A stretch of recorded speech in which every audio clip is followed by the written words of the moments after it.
உங்கள் துணையுடன் மனமுதிர்ச்சியுடன் தொடர்பு கொண்டு எப்படி வெற்றிகரமாக காதலிப்பது தெரியுமா?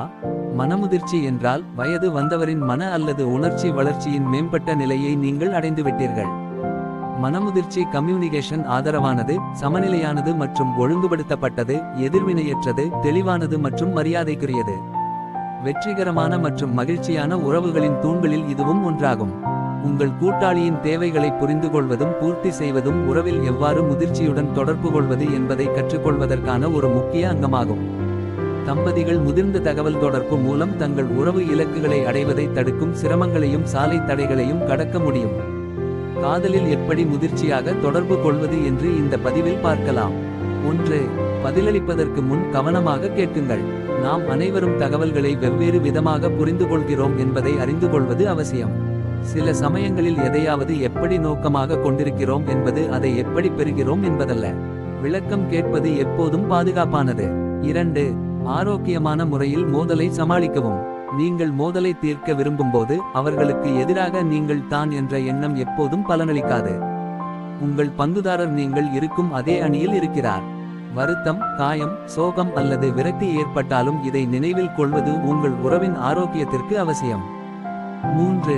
உங்கள் செயல்களுக்கு பொறுப்பேற்கவும்.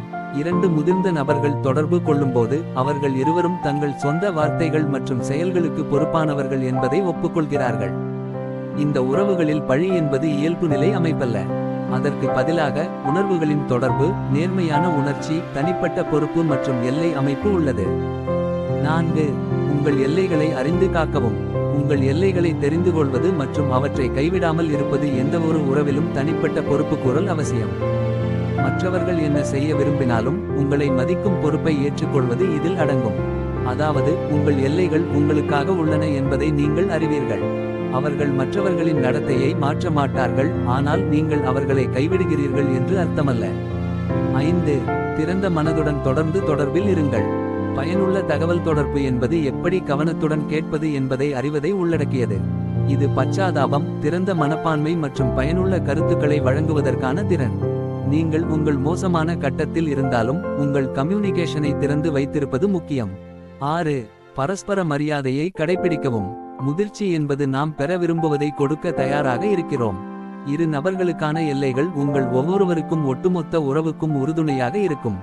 அவற்றை கேட்கவும் மதிக்கவும் தயாராக இருப்பது முக்கியம்.